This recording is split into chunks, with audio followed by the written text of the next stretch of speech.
que faltaban mecanismos de supervisión y de prevención. Entonces, bueno, ya se generaron montones de mecanismos, se trazaron hojas de ruta para lograr la unión en 4 frentes, que es en la parte económica, monetaria, presupuestal y política.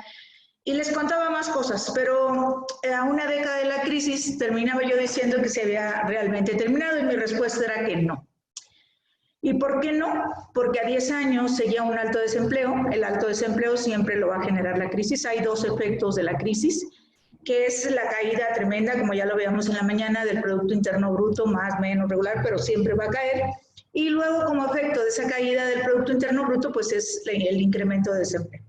Y otro elemento era que había muchísimo dinero barato. Eso es para gestionar la crisis. Entonces lo que se tiene es una política monetaria expansiva que favorece tasas de interés bajas y claro, esas tasas de interés bajas van a incentivar el acceso al crédito. Por lo pronto, en aquel momento, o sea, a una década, los retos apuntaban a la necesidad. Siempre va a ser armonizar la política fiscal europea, porque acuérdense que hay política monetaria común, pero no política fiscal. Luego, lograr una mayor coordinación en la unión monetaria, insistir en esta gran cosa que salió, el semestre europeo, pero un semestre europeo en equilibrio. Por ejemplo, en 2019 lo que se decía es que había una pérdida significativa del impulso reformador. Otra de las cosas que siempre es generar y generar, como recomendaciones, reformas, ¿no? Entonces, se le ha perdido el impulso reformador de los países miembros, en especial en los que presentaban desequilibrios macroeconómicos. Y por último, vigilar el mecanismo de alerta de desequilibrios macroeconómicos. A esas situaciones se le fueron agregando otras cosas, ya se los decía también el año pasado.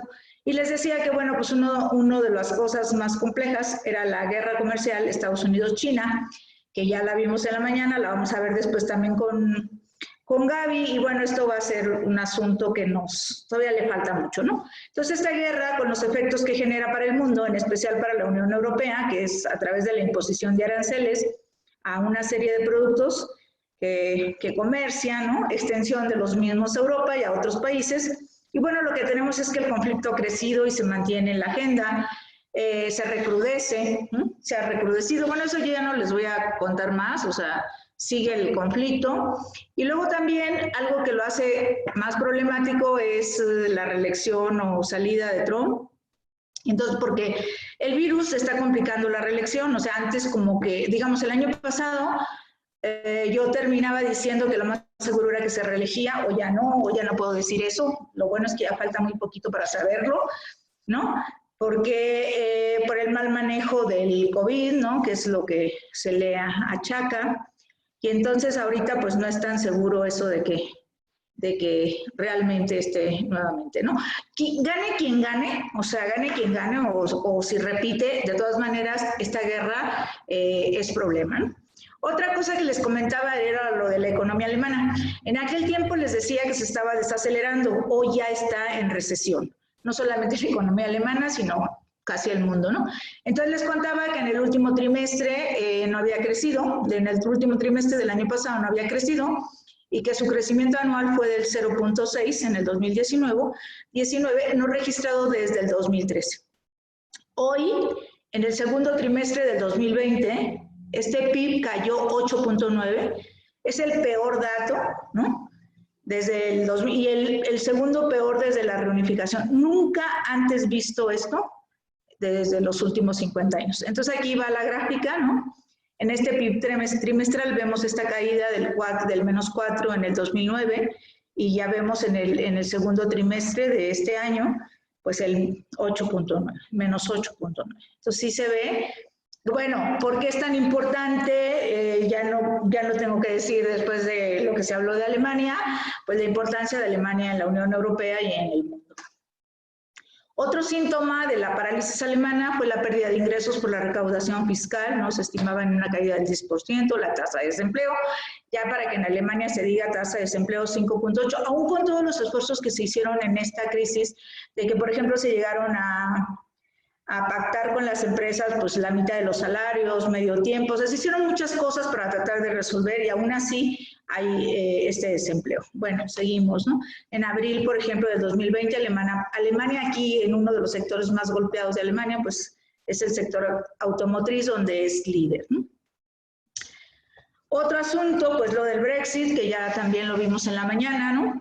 Entonces aquí, pues ya sabemos que a 47 años, el 31 de enero por fin se fue, y que hay este periodo de transición, y que se supone que el 15 de octubre se llegaría a un acuerdo. Del 15 de octubre nos fuimos ayer, al 28, que se supone que ya debía quedar, y bueno, esto se sigue alargando, como ya lo vimos en la mañana, ¿no? Entonces, ¿por qué? El Reino Unido cree que al salir de la Unión Europea podrá gestionar la crisis de forma independiente y flexible. ¿Cómo? Manipulando la libra, su mercado financiero, áreas comerciales y manufactureras libres y sobre todo su economía que está basada en los servicios. Los intentos de ajuste y flexibilización de la economía francesa, o sea, los chalecos amarillos, especialmente del mercado laboral y gasto público, han desatado la oposición de los trabajadores y de los beneficiarios de la política fiscal. La posición de Francia como contraparte de Alemania en la base de la economía europea ocasiona presiones adicionales a la economía francesa.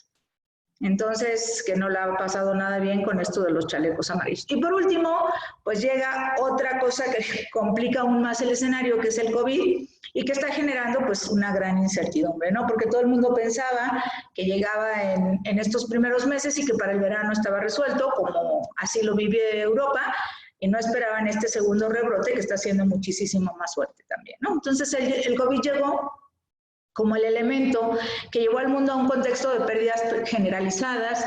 El primer caso en China, pues por eso se llama COVID-19, en los últimos meses de diciembre del 2019, y ya para diciembre el mundo se enteraba. En lo que va del 2020, ha acelerado un sinfín de toma de decisiones que podrían haberse tomado con más calma. También el año pasado les decía yo que la crisis, al no haberse resuelto la del 2008, venía otra crisis. Y yo les decía el año pasado que entre 2021-22. Entonces, la hipótesis es que la pandemia lo único que hizo fue acelerar la crisis, desnudar un montón de cosas que se desnudan en las crisis. Entonces, ¿cuál es el recuento de hechos? Bueno, a principios de 2020, como la Unión Europea, como cualquier economía, siempre se va a prever mantener la tendencia al crecimiento. O sea, siempre, todas las economías quieren crecer. Y la novedad de ese crecimiento desde la Agenda 2030 es que ese crecimiento ya no va a ser cualquier crecimiento, sino que tiene que ser sostenido, sostenible, inclusivo, etcétera, ¿no? Pero la pandemia aparece y conduce a la mayor recesión, por la cual hubo que actuar en un horizonte de emergencia y de recuperación, tanto en el corto, mediano como en el largo plazo. Entonces, en marzo, la Comisión propone activar la cláusula de escape del Pacto de Estabilidad y Crecimiento y rediseñar recomendaciones a todos los países miembros. Voy a la siguiente para recordar que el Pacto de Estabilidad y Crecimiento fue introducido en 97 como parte de la tercera fase de la Unión Económica y Monetaria, cuya meta era mantener en buena forma las finanzas públicas tras la puesta en circulación del euro.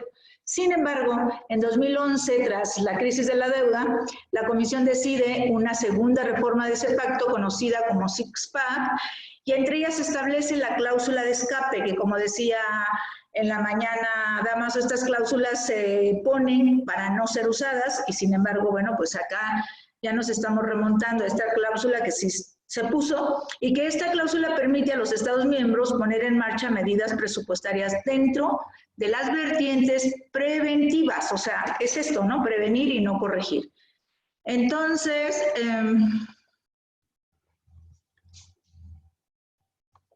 uy, ¿qué pasa? No quiere. Quiero aquí. Entonces hizo eso de activar la cláusula, después publica un nuevo marco temporal, o sea, porque estamos ante las emergencias y las cosas que se hagan van a ser en un tiempo, temporales, de ayudas de Estado, flexibilizando reglas para apoyar a las empresas por parte de los Estados miembros. Y también pidió en marzo liberar la capacidad restante del presupuesto comunitario de fondos para apoyar las medidas necesarias y urgentes frente al COVID.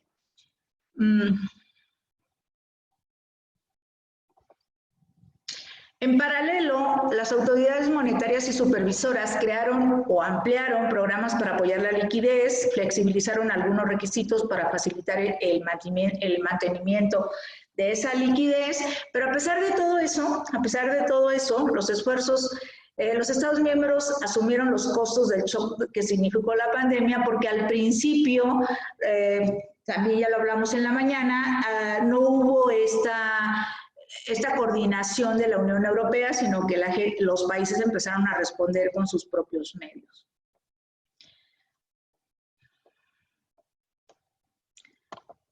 En abril, la Comisión solicitó un análisis de las diferentes necesidades para dar respuesta a la altura de los retos que la crisis estaba demandando.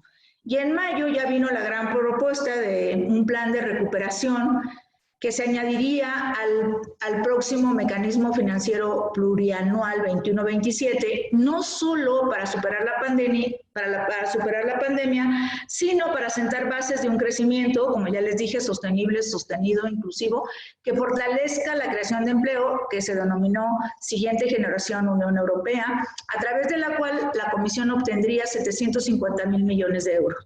Bueno, al principio los quisieron distribuir 500 no reembolsables y 250 en préstamos, pero bueno, ahí se generó un problemón entre ciertos países que no aceptaban que era demasiado dinero para no ser reembolsable, y entonces con tanto jaloneo se quedó en 390 y 360, ya un poco más equilibrado, y eso incluye la creación de un mecanismo de recuperación y resiliencia, ¿no? O sea, le llamaron un primer pilar orientado a apoyar la recuperación. Entonces, la mayor parte del dinero se va a ese mecanismo con 672.000 millones de euros. Nunca antes una política comunitaria tuvo esta cantidad, entonces superior a cualquier política comunitaria, para financiar planes de reforma, también esto ya lo insistieron en la mañana, e inversión en línea con prioridades del semestre europeo e inversión privada con dos instrumentos complementarios. Uno, orientado a las necesidades de recapitalización derivado de la crisis, o sea, un instrumento de apoyo a la solvencia, y otro para reforzar inversiones estratégicas en la Unión Europea. Además de reforzar con 9.400 millones para otros instrumentos nuevos o existentes, inversión, innovación, acción exterior. En julio, las recomendaciones de la Comisión fueron adoptadas formalmente por el Consejo de la Unión Europea, pero para acceder a los recursos provenientes del fondo, los Estados miembros deben de presentar planes nacionales de recuperación y proyectos de inversión acordes con las prioridades del semestre europeo, y la aprobación y seguimiento también se enmarcarán en este procedimiento. Entonces, entre agosto y octubre, los gobiernos nacionales deben de poner en práctica las recomendaciones, que en esta ocasión están orientadas a salir de la crisis y a identificar prioridades de inversión que conduzcan a las economías hacia una senda de crecimiento, integrando la transición verde y la transformación digital. Prioridades que deben incorporarse en 2021 para cerrar el ciclo del semestre europeo. La propuesta de la Comisión, como generó largas negociaciones de este plan de recuperación, tanto por su tamaño como por su reparto, sobre todo del monto no reembolsable. Cuando por fin se alcanza un acuerdo equilibrado, lo que sí se logra es que se preserva el monto de los 750, y la principal innovación es la forma de financiarlo. Por primera vez se realizan emisiones de deuda europea. El paquete se va a centrar en los países, regiones y sectores más afectados. No solo se preservó el mecanismo de recuperación y resiliencia, sino que este se incrementa.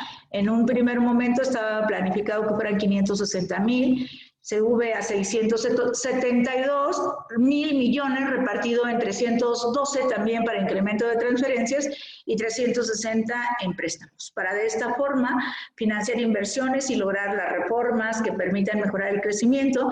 Se estimaba que el paquete estaría disponible ya para 2020 y 2022, hoy sabemos que será hasta el próximo año.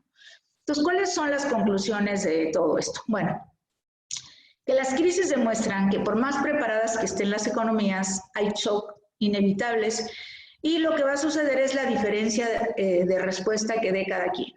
Está comprobado que son mejores las respuestas conjuntas cuando la interrelación de las economías es alta, como en el caso de la Unión Europea. A diferencia de la crisis 2008, esta vez se acordó un programa de recuperación financiera con deuda europea centrada en países, regiones y sectores con problemas. El paquete de recuperación que se propuso da la oportunidad de impulsar la transformación, promoviendo al mismo tiempo transición económica y digital.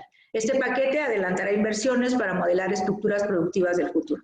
Además de atender los pendientes que se vienen arrastrando por parte del Eurogrupo, como son completar la unión bancaria, que aún no se logra, y también completar instituciones de estabilidad con la política monetaria y el mix de políticas económicas, en donde la política fiscal debe de jugar un papel importante. Entonces tenemos que en lo inmediato se ha tomado una solución mixta entre elementos liberales de ajustes, pero también elementos keynesianos. ¿Cómo cuáles? Pues lo de siempre. Keynesianos, incremento del gasto público, rescate focalizado de sectores económicos y endeudamiento público. Los efectos de mediano y largo plazo, como serían las presiones inflacionarias, devaluatorias y la necesidad de ajustes salariales y de las condiciones de vida.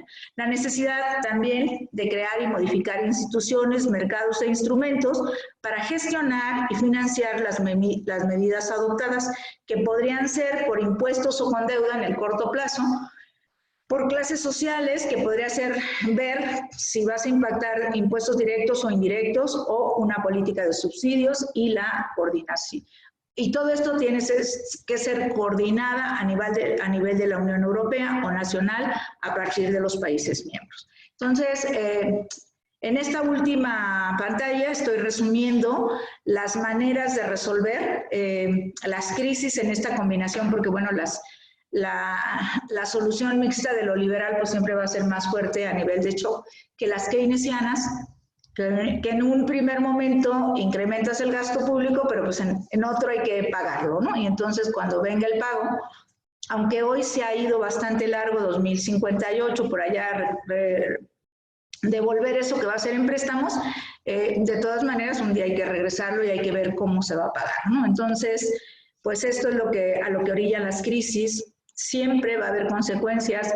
En este caso, la crisis la detona una cuestión de salud, pero la siguiente crisis es la crisis económica, en donde todavía no terminamos de ver los efectos de esta crisis. Estaremos hablando mucho más fuerte en los próximos años. Y yo creo que 2020 viene a ser pues un parteaguas, en el sentido de que está moviendo estructuras de muchos tipos, en donde ya se está pensando inclusive en un cambio de modelo muy fuerte, y ya se habla también de que todo esto va a llevar a finalizar el capitalismo allá por el 2060, ¿no? Entonces, bueno, pues aunque las crisis son asociadas al capitalismo, cada crisis, y sobre todo si no resuelves la anterior en su totalidad, bueno, pues estás débil, y entonces la medicina que se le da cada vez al enfermo, que en este caso son los países, pues o va subiendo de tono o le cambias y va siendo más fuerte, ¿no? Bueno, pues esto es lo que yo quería compartir con ustedes. Muchas gracias. En continuación del trabajo que siempre les vengo compartiendo, del análisis de las consecuencias de la crisis 2008 en lo siguiente, ¿no? Entonces, pues eso sería todo.